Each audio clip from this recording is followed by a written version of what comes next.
हनुमते नमः। ॐ पंचमुखी हनुमते नमः। पंचवक्त्रं महाभीमन् त्रिनेत्रं च महाबलम् सिंहिकागर्भसम्भूतं हनुमन्तं नमाम्यहम्। ॐ हं हनुमते रक्ष रक्ष सर्वतो माम्। ॐ हं हनुमते रक्ष रक्ष सर्वतो माम्। पूर्वे हनुमान् कपिमुखधारी रक्षतु माम्। दक्षिणे नारसिंहवपुर्मां सदा पातु। पश्चिमे गरुडरूपवान् रक्षतु। उत्तरदिशि वराहरूपः सदा रक्षतु माम्। पूर्वे हयग्रीवविग्रह पातु मे शिरः। अधस्तात् ब्रह्मास्त्ररूपः पातु पादयुग्मं सदा मम। अष्टदिशि रक्षतु पञ्चवक्त्रः। स्वप्ने जागृति गच्छतः पश्यतः शयानम्। पश्यन्तं हसन्तं चलन्तं सर्वदा रक्षतु हनुमान् महाबलः।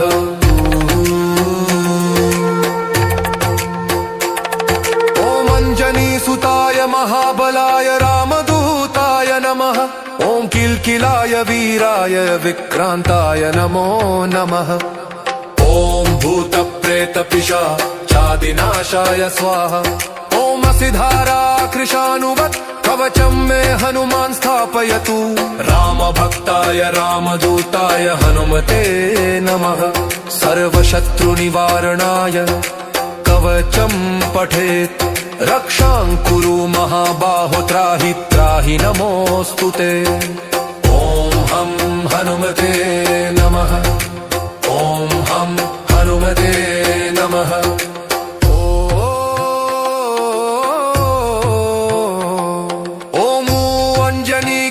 सम्भूतमारुतात्मजमुत्तमम् श्रीरामप्रियं भक्तं वन्दे लङ्काभयङ्करम्। पञ्चमुखं धरं देवं हनुमन्तं नमाम्यहम्। पूर्वं तु वानरं वक्त्रं कोटिसूर्यसम्प्रभम्। दक्षिणे नारसिंहं च भयनाशं सदा स्मरेत्। पश्चिमे गरुडं वक्त्रं वक्रतुण्डं महाबलम्। उत्तरं तु वराहं चकामरूपं महाबलम्। ऊर्ध्वं हयग्रीवमुखं शङ्खचक्रगदाधरम्। एवं पञ्चमुखं रूपं हनुमन्तं महाबलम्। यो स्मरेत् प्रातरुत्थाय सर्वशत्रुभयं हरेत्। नाशयतु स्वप्नमशुभं दुष्टग्रहसमुद्भवम्। अभिचाराणि सर्वाणि मन्त्रतन्त्राणि भूतले। सापराद्धं न मुञ्चेत्तु पञ्चवक्त्रं हनुमतम्। यं यं चिन्तयते कामं तं प्राप्नोत्यसंशयम्। श्रीराम जय राम जय जय राम। श्रीराम जय राम जय जय राम। ॐ हं हनुमते रुद्रावताराय नमः। ॐ पञ्चमुखी हनुमते नमः। ॐ रक्ष रक्ष हनुमते नमः। ॐ हं हनुमते रुद्रावताराय नमः। ॐ पञ्चमुखी हनुमते नमः। ॐ रक्ष रक्ष हनुमते नमः। पंचवक्त्रं महाभीमन् त्रिनेत्रं च महाबलम् सिंहिकागर्भसम्भूतं हनुमन्तं नमाम्यहम्। ॐ हं हनुमते रक्ष रक्ष सर्वतो माम्। ॐ हं हनुमते रक्ष रक्ष सर्वतो माम्। पूर्वे हनुमान् कपिमुखधारी रक्षतु माम्। दक्षिणे नारसिंहवपुर्मां सदा पातु। पश्चिमे गरुडरूपवान् रक्षतु। उत्तरदिशि वराहरूपः सदा रक्षतु माम्। पूर्वे हयग्रीवविग्रह पातु मे शिरः। अधस्तात् ब्रह्मास्त्ररूपः पातु पादयुग्मं सदा मम। अष्टदिशि रक्षतु पञ्चवक्त्रः। स्वप्ने जागृति गच्छतः पश्यतः शयानम्। पश्यन्तं हसन्तं चलन्तं सर्वदा रक्षतु हनुमान् महाबलः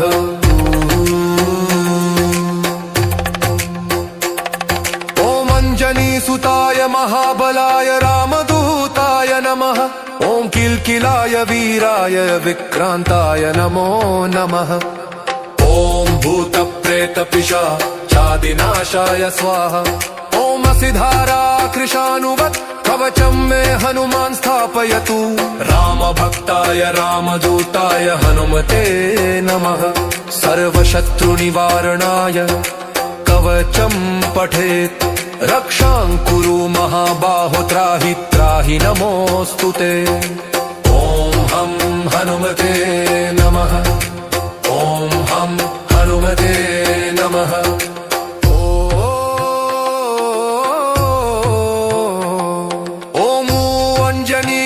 सम्भूतमारुतात्मजमुत्तमम् श्रीरामप्रियं भक्तं वन्दे लङ्काभयङ्करम् पञ्चमुखं धरं देवं हनुमन्तं नमाम्यहम् पूर्वं तु वानरं वक्त्रं कोटिसूर्यसम्प्रभम् दक्षिणे नारसिंहं च भयनाशं सदा स्मरेत् पश्चिमे गरुडं वक्त्रं वक्रतुण्डं महाबलम् उत्तरं तु वराहं चकामरूपं महाबलम् ऊर्ध्वं हयग्रीवमुखं शङ्खचक्रगदाधरम् एवं पञ्चमुखं रूपं हनुमन्तं महाबलम् यो स्मरेत् प्रातरुत्थाय सर्वशत्रुभयं हरेत् नाशयतु स्वप्नमशुभं दुष्टग्रहसमुद्भवम् अभिचाराणि सर्वाणि मन्त्रतन्त्राणि भूतले सापराद्धं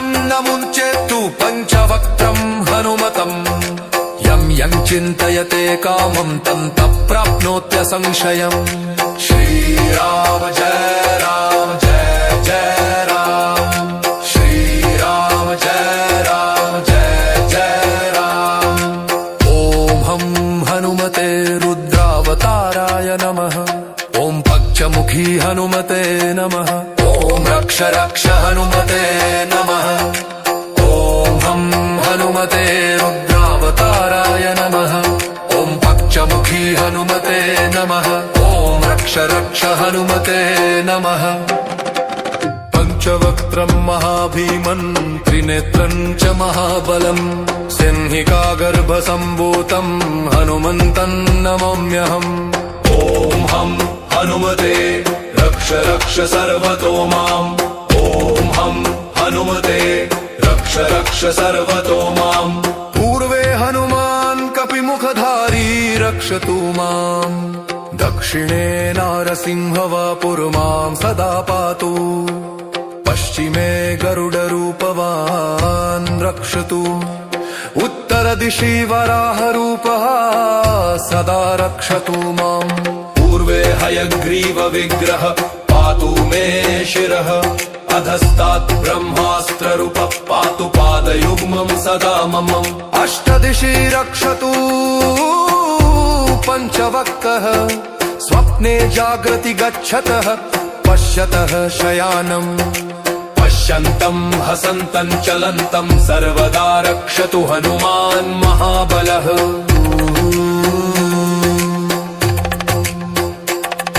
ॐ अञ्जनीसुताय महाबलाय रामदूताय नमः ॐ किल्किलाय वीराय विक्रान्ताय नमो नमः ॐ भूतप्रेतपिशाचादिनाशाय स्वाहा ॐ असिधारा कृशानुवत् कवचं मे हनुमान् स्थापयतु रामभक्ताय रामदूताय हनुमते नमः सर्वशत्रुनिवारणाय कवचं पठेत् रक्षां कुरु महाबाहो त्राहि त्राहि नमोऽस्तु ते ॐ हं हनुमते नमः ॐ हं हनुमते नमः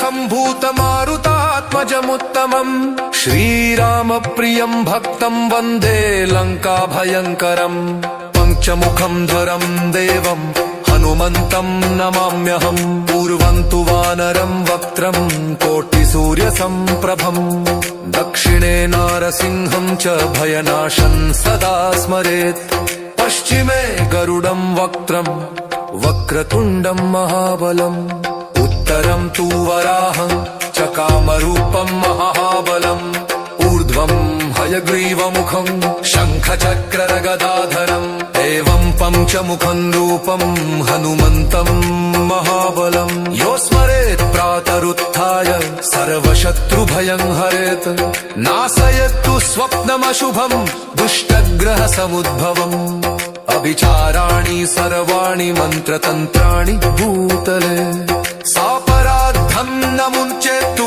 पञ्चवक्त्रं हनुमतम् यं चिन्तयते कामं तं प्राप्नोत्यसंशयम् श्रीराम जय राम जय जय राम श्रीराम जय जय राम ॐ हं हनुमते रुद्रावताराय नमः ॐ पक्षमुखी हनुमते नमः ॐ रक्ष रक्ष हनुमते नमः ॐ हं हनुमते रुद्रावताराय नमः ॐ पक्षमुखी हनुमते नमः ॐ रक्ष रक्ष हनुमते नमः पञ्चवक्त्रं महाभीमन् त्रिनेत्रं च महाबलम् सिंहिकागर्भसम्भूतं हनुमन्तं नमाम्यहम् ॐ हं हनुमते रक्ष रक्ष सर्वतो माम् ॐ हं हनुमते रक्ष रक्ष सर्वतो माम् पूर्वे हनुमान् कपिमुखधारी रक्षतु माम् दक्षिणे नारसिंह वपुर्मां सदा पातु पश्चिमे गरुडरूपवान् रक्षतु उत्तरदिशि वराहरूपः सदा रक्षतु माम् पूर्वे हयग्रीवविग्रह पातु मे शिरः अधस्तात् ब्रह्मास्त्ररूपः पातु पादयुग्मं सदा मम अष्टदिशि रक्षतु पञ्चवक्त्रः स्वप्ने जागृति गच्छतः पश्यतः शयानम् पश्यन्तं हसन्तं चलन्तं सर्वदा रक्षतु हनुमान् महाबलः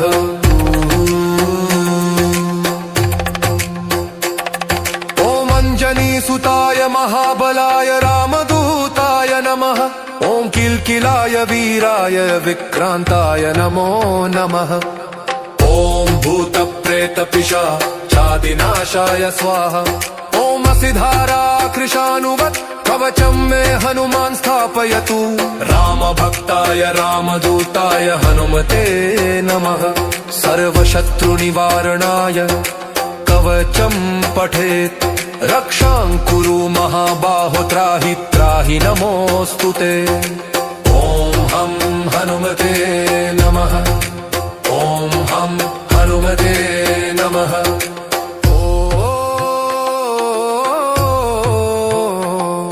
ॐ अञ्जनीगर्भसम्भूतमारुतात्मजमुत्तमम् श्रीरामप्रियं भक्तं वन्दे लङ्काभयङ्करम् पञ्चमुखं धरं देवं हनुमन्तं नमाम्यहम् पूर्वं तु वानरं वक्त्रं कोटिसूर्यसम्प्रभम् दक्षिणे नारसिंहं च भयनाशं सदा स्मरेत् पश्चिमे गरुडं वक्त्रं वक्रतुण्डं महाबलम् उत्तरं तु वराहं च कामरूपं महाबलम् ऊर्ध्वं हयग्रीवमुखं शङ्खचक्रगदाधरम् एवं पञ्चमुखं रूपं हनुमन्तं महाबलम् यो स्मरेत् प्रातरुत्थाय सर्वशत्रुभयं हरेत् नाशयतु स्वप्नमशुभं दुष्टग्रहसमुद्भवम् अभिचाराणि सर्वाणि मन्त्रतन्त्राणि भूतले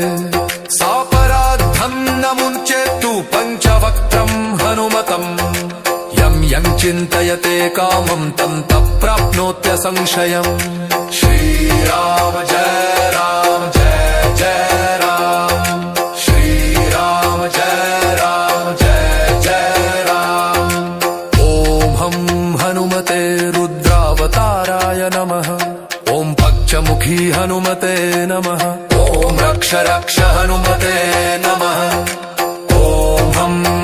हनुमते रुद्रावताराय नमः। ॐ पक्षमुखी हनुमते नमः। ॐ रक्ष रक्ष हनुमते नमः। पंचवक्त्रं महाभीमन् त्रिनेत्रं च महाबलम् सिंहिकागर्भसम्भूतं हनुमन्तं नमाम्यहम्। ॐ हं हनुमते रक्ष रक्ष सर्वतो माम्। ॐ हं हनुमते रक्ष रक्ष सर्वतो माम्। पूर्वे हनुमान् कपिमुखधारी रक्षतु माम्। दक्षिणे नारसिंहवपुर्मां सदा पातु।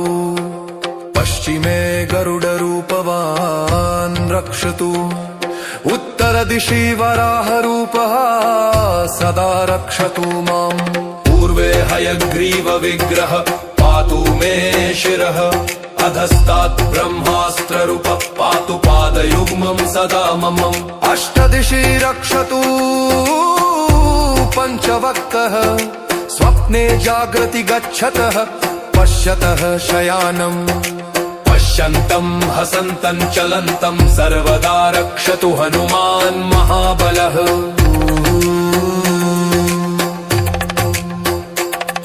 ॐ अञ्जनीसुताय महाबलाय रामदूताय नमः। ॐ किल्किलाय वीराय विक्रान्ताय नमो नमः। ॐ भूतप्रेतपिशाचादिनाशाय स्वाहा। ॐ असिधारा कृशानुवत् कवचं मे हनुमान् स्थापयतु। रामभक्ताय रामदूताय हनुमते नमः। सर्वशत्रुनिवारणाय कवचं पठेत्। रक्षां कुरु महाबाहो त्राहि त्राहि नमोऽस्तुते। ॐ हं हनुमते नमः। ॐ हं हनुमते नमः।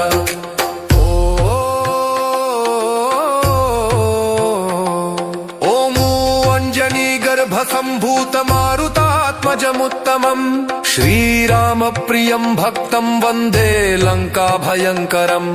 पञ्चमुखं धरं देवं हनुमन्तं नमाम्यहम्। पूर्वं तु वानरं वक्त्रं कोटिसूर्यसम्प्रभम्। दक्षिणे नारसिंहं च भयनाशं सदा स्मरेत्। पश्चिमे गरुडं वक्त्रं वक्रतुण्डं महाबलम्। उत्तरं तु वराहं च कामरूपं महाबलम्। ऊर्ध्वं हयग्रीवमुखं शङ्खचक्रगदाधरम्। एवं पञ्चमुखं रूपं हनुमन्तं महाबलम्। यो स्मरेत् प्रातरुत्थाय सर्वशत्रुभयं हरेत्। नाशयतु स्वप्नमशुभं दुष्टग्रहसमुद्भवम्। अभिचाराणि सर्वाणि मन्त्रतन्त्राणि भूतले। सापराद्धं न मुञ्चेत्तु पञ्चवक्त्रं हनुमतम्। यं यं चिन्तयते कामं तं तं प्राप्नोत्यसंशयम्। श्रीराम जय राम जय जय राम। श्रीराम जय राम जय जय राम। ॐ हं हनुमते रुद्रावताराय नमः। ॐ पक्षमुखी हनुमते नमः। ॐ रक्ष रक्ष हनुमते नमः। ॐ हं हनुमते रुद्रावताराय नमः। ॐ पक्षमुखी हनुमते नमः। ॐ रक्ष रक्ष हनुमते नमः।